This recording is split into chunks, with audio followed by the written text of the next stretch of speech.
En esta sección vamos a discutir la relación que existe entre el crecimiento, la pobreza y la desigualdad. En el pasado se pensaba que el crecimiento bastaba o era una condición suficiente para reducir la pobreza. Eso se sustentaba en la idea del goteo, la teoría del goteo, que lo que decía es que si la economía crecía más, y esto solo beneficiaba a las personas más pudientes de la sociedad, eventualmente ese mayor crecimiento se iba a irrigar en el resto, en todos los estamentos pues, de la sociedad. Esto iba a ser impulsado por una mayor inversión que hacen las personas más ricas o una mayor demanda por trabajadores que empieza a generar empleos en los sectores más pobres o vulnerables, aumentar sus salarios, y esto pues a su vez se traduce en mayores ingresos fiscales, de manera que eventualmente esos beneficios que estaban llegando a la parte más alta pues de los ingresos se va a traducir en mayores ingresos para las partes más pobres. En la actualidad, estas ideas han sido cuestionadas y existe un nuevo consenso que lo que afirma simplemente es que es necesario que el crecimiento sea acompañado por unas medidas que reduzcan la desigualdad. Esto es lo más económicamente viable en el sentido de que permite que el crecimiento sea sostenible en el tiempo, ¿sí? Que periodos de crecimiento alto eh, se mantengan en el tiempo y esto requiere de que el crecimiento sea incluyente, de que se reduzca la desigualdad, que el crecimiento ofrezca ciertas oportunidades, que las podemos entender como oportunidades de empleo, de salud, educación, representación política, entre otras medidas. Y lo que empezamos a observar en los años recientes es que distintas organizaciones, la OCDE, la CEPAL, hasta el Fondo Monetario Internacional, empiezan a mover esta idea de que es necesario que el crecimiento sea inclusivo. Ahora podemos preguntarnos por qué la desigualdad podría ser un obstáculo para el crecimiento, por qué es necesario que el crecimiento sea inclusivo. En primer lugar, la desigualdad es rechazable en cierto sentido por razones morales o de justicia, lo cual puede llevar a que la sociedad, a través de los votantes, eh, se incline por unas políticas como los aumentos en los impuestos, en las regulaciones, una mayor intervención del Estado que puede terminar desincentivando la inversión en la economía, y esto puede limitar el crecimiento de esta. En el contexto de la globalización, eh, la desigualdad entre los que ganan y los que pierden con el libre comercio puede llevar a que los que pierden tengan unas mayores demandas por la protección de la economía, por restringir el libre comercio, pero también por restringir la movilidad de las personas. Y como hemos visto, los que suelen perder con el libre comercio tienen una mayor visibilidad y pueden impulsar estas políticas. Como también hemos visto, el libre comercio y la inmigración pues, son beneficiosos para el crecimiento económico, lo cual puede generar estos efectos adversos en el mismo. Eh, por otro lado, simplemente la desigualdad, cuando se lleva a niveles extremos, puede desencadenar unos eventos de caos social y político, la violencia, los conflictos, que como hemos visto pueden terminar destruyendo muchos recursos o impidiendo que la economía marche a su nivel potencial debido a la subutilización de los recursos. Esto también puede limitar el crecimiento. Por otro lado, está el canal del crédito, y es que en la economía hay muchas personas con muchos talentos que se podrían desarrollar creando una gran empresa o, eh, digamos, accediendo a la educación. Pueden ser personas que les podría ir muy bien, pero dado que son pobres, no pueden acceder a los recursos para financiar estas inversiones y esto se puede dar en un contexto en el que el crédito no está dirigido a toda la población. Y esto pues también impide que la economía marche a su nivel potencial. Otra razón es que, digamos, las personas ricas, una vez realizan algunas inversiones, eh, tienen una gran propensión a destinar muchos de sus ahorros, no ya a invertir, sino a adquirir algunos activos que no generan un aumento en la productividad en la economía, las viviendas, los bienes de lujo, a la acumulación de la riqueza que, digamos, no se va a traducir en una mayor productividad digamos, no se irriga en la economía, volviendo a esta idea del goteo. Otra razón de peso para pensar por qué la desigualdad puede limitar el crecimiento económico es que una mayor desigualdad que lleva a que unas personas obtengan unas grandes fortunas en ciertos sectores de la economía y que puedan utilizar ese mayor dinero para moldear la política, moldear las políticas, financiar políticos, eh, puede ser malo para la democracia, pero también para la economía. Existen algunas industrias que son más propensas a extraer algunas rentas, como menciona el índice, el Crony Capitalism de The Economist, algunas industrias como las industrias petroleras, la construcción, los sectores inmobiliarios, eh, las grandes plataformas de telefonía, incluso los casinos, son sectores que pueden llegar a tejer algunas relaciones en el gobierno para extraer algunas rentas, ganar algunos beneficios y limitar la competencia eh, en la economía. Y al limitar la competencia y extraer rentas que en competencia no obtendrían, se generan unos resultados ineficientes que impiden que la economía marche a su nivel potencial. Em, Finalmente, podemos pensar en lo contrario. Siempre han existido algunas razones para pensar que la desigualdad puede impulsar el crecimiento. Esto depende de la parte en la curva de Kuznets en la que se encuentra un país. Por ejemplo, está la idea de que eh, una clase media pujante en un país que empieza a acceder a la educación, tal vez no la gente pobre, esto genera un ambiente de retornos altos a la educación y pues esta clase media que es pujante, tiene una mayor productividad, se empieza a apropiar de esos retornos y la desigualdad del ingreso puede aumentar en una sociedad, pero esto pues puede impulsar un poco el crecimiento económico. Em, Cuando hay alta desigualdad, también hay altos retornos e incentivos al trabajo, al ahorro, a la inversión. La gente puede incentivarse a tomar más riesgos y esto puede ser beneficioso para la economía. Ahora miremos cómo este gráfico de Bourdieu resume eh, esta interacción entre pobreza, desigualdad y crecimiento. Vamos a pensar en cómo puede contribuir tanto el crecimiento como las mejoras en la distribución del ingreso a reducir la pobreza y esto es casi que por construcción.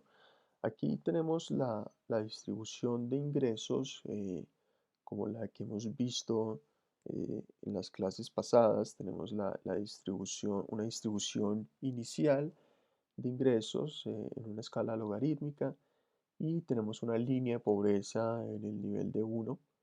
em, y podemos ver cómo se mueve esta distribución de dos maneras. Primero, notemos que a la izquierda de la línea de pobreza y por debajo de esa primera distribución inicial, vemos que esa área que se acumula al lado de la izquierda de esa línea de pobreza, pues es todo el porcentaje de la población que está en la pobreza, ¿sí? Em, y pensemos en un primer movimiento de esta distribución hacia la derecha, que es indicada por las flechas continuas que indican hacia la derecha, que se mueve a una nueva distribución. Observen que este movimiento de la distribución no cambia su forma, simplemente la desplaza a la derecha. Al desplazarse a la derecha, sin cambiar la forma de esta distribución, lo que estamos viendo es simplemente que aumentan los ingresos medios de esta sociedad, eh, pero sigue la misma distribución del ingreso. No hay una mejoría o una menor concentración. eh, y por construcción, esa área que está a la izquierda de la línea de pobreza se reduce. Eh, Veamos que el efecto de ese mayor crecimiento en los ingresos es esa área gris clara que es gente que sale de la pobreza, y ahora la gente que está en la pobreza es la que está debajo de la nueva distribución. Em, y uno podría pensar, listo, el crecimiento es lo único que se necesita para reducir la pobreza, pero observemos que si se da un movimiento adicional en la distribución, como que el que se observa en la nueva distribución 2, em, este movimiento, eh, luego de haberse cerrado, pues de haber aumentado el ingreso en esta sociedad, lo que vemos es que se comprime esta distribución. Son las flechas que apuntan hacia abajo y van punteadas. Hay una compresión en la distribución sin aumento en los ingresos, porque ya habían aumentado, eh, que nos lleva a que la desigualdad sea menor, hay una menor dispersión de ingresos, entonces hay una menor desigualdad, y vemos que al comprimirse, por ejemplo, la parte izquierda de esta distribución, vemos que la parte que está a la izquierda de la línea de pobreza cae más que lo que ya había caído con el crecimiento, y este efecto es lo que se ve por el área gris, que es la gente que debido a la mejor distribución del ingreso deja de ser pobre en esta sociedad. Entonces vemos los dos efectos, el efecto gris claro y el efecto gris oscuro, que conllevan a que haya menores personas en la pobreza debido a un mayor crecimiento en la economía, pero también una mejor distribución. ¿Qué implicaciones tiene esto? Esto es simplemente por construcción de la gráfica. Y lo que vemos es que si la pobreza aumenta en un país y no mejoran los ingresos, esto necesariamente lleva a que la desigualdad aumente. Tiene que haber ya no se comprime la distribución, sino que se amplían sus colas, se hace más amplia. Por otro lado, la otra cara de la moneda, si aumenta la concentración del ingreso, si hay una mayor dispersión en esta distribución, necesariamente más personas van a caer debajo de la línea de pobreza si es que el crecimiento económico no aumenta. Entonces, el mensaje detrás de este diagrama es que para reducir la pobreza necesitamos abordar ambas dimensiones, mirar los efectos que tiene la desigualdad, pero también los efectos que tiene un mayor crecimiento. Esto, de paso, motiva la idea de apoyar un crecimiento inclusivo. Finalmente, discutamos qué dice la literatura al respecto y arranquemos por unos hechos estilizados. Lo que vemos es que el crecimiento va a reducir más la pobreza, o su efecto va a ser más fuerte sobre la reducción de pobreza en los lugares donde la desigualdad al inicio del periodo es mucho más baja, ¿sí? Cuando hay una mejor distribución del ingreso, el crecimiento tiene un efecto potenciador para reducir la pobreza mucho más fuerte. En contraste, los países que tienen muy bajos ingresos, que tienen una alta desigualdad, tal vez este pueda ser el ejemplo de Colombia, la pobreza puede caer muy poco cuando hay mayor crecimiento económico. Entonces los booms y los auges no se aprovechan al máximo porque la alta desigualdad restringe de entrada esos efectos. Entonces se requiere muchísimo más crecimiento para reducir la pobreza en comparación con otros países que son menos desiguales. Por otro lado, lo que observamos es que, y esta gráfica está en el libro, eh, cuando el ingreso promedio de un país está cada vez más lejos de la línea de pobreza, y esto lo podríamos aproximar como los niveles de ingresos de estos países, entre mayor sea esa distancia, pues este país va a tener más ingresos, va a ser más rico. La respuesta que tiene la pobreza ante cambios en el ingreso también es mucho más fuerte, ¿sí? Entonces, esto simplemente en síntesis es los países más ricos, pues también que arrancan con mayores niveles de riqueza, también van a poder reducir mucho más la pobreza si aumenta más el ingreso. Lo que vemos es que, y esto lo mencionaba al principio, la desigualdad no va a limitar simplemente el crecimiento en un solo periodo, sino que hace que el crecimiento sea menos sostenible por periodos mucho más largos de tiempo, porque nos interesa también no solamente que un país crezca en un periodo dado, sino que ese crecimiento se mantenga en el tiempo para no alterar los incentivos que tiene la sociedad a realizar sus decisiones de consumo e inversión. Eh, y finalmente, recalcar el papel importante que tiene la desigualdad después de impuestos, que eso es lo que se conoce como la desigualdad después de la intervención del Estado, después de que el Estado recaude impuestos y redistribuye. eh, ese nivel de desigualdad, en contraste con la desigualdad que observamos siempre, que es la desigualdad de mercado, es cuando se mide antes de impuestos, esa desigualdad que tiene el efecto de la redistribución es clave para impulsar el crecimiento, ¿sí? Y por eso a veces se escucha esta idea de que en países como Colombia la desigualdad antes y después de impuestos no cambia, eh, porque hay un mal diseño, digamos, de la política fiscal para redistribuir o para recaudar y luego redistribuir. Em, entonces, este valor de la desigualdad después de impuestos es clave, pero todo esto pues está atado a unos niveles razonables de redistribución, niveles no tan bajos, pero niveles tampoco confiscativos o muy altos. Finalmente, pensemos un poco en las políticas que se podrían utilizar para eh, abordar tanto crecimiento y desigualdad de tal manera que la pobreza se reduzca. Eh, Estas políticas siempre deben tener en cuenta los incentivos que puedan generar. En muchos casos pueden generar incentivos perversos o consecuencias no indeseadas que tienen que ser tenidas en cuenta por los hacedores de política. Esto no se trata simplemente de quitarle a los más ricos para darle a los más pobres. Se pueden tratar algunos canales que son menos directos, que simplemente sentarán unas bases para unas buenas políticas redistributivas en el futuro.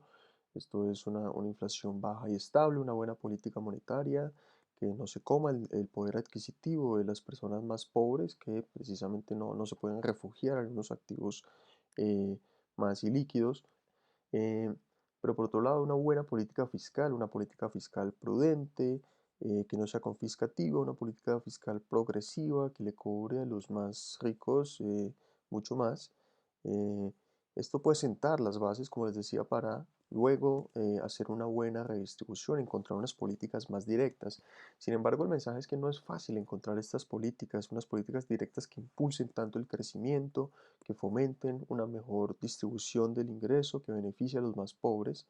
Eh, Sin embargo, en el fondo, toda esta redistribución que se da a través de estas políticas, tenemos que medir su nivel de deseabilidad en el sentido de que permita que aumente la inversión en la economía, que la economía se haga más productiva y estas políticas y cómo se aborda la política social, que básicamente busca proteger a las personas más vulnerables de la economía, la vamos a discutir en el siguiente capítulo del libro.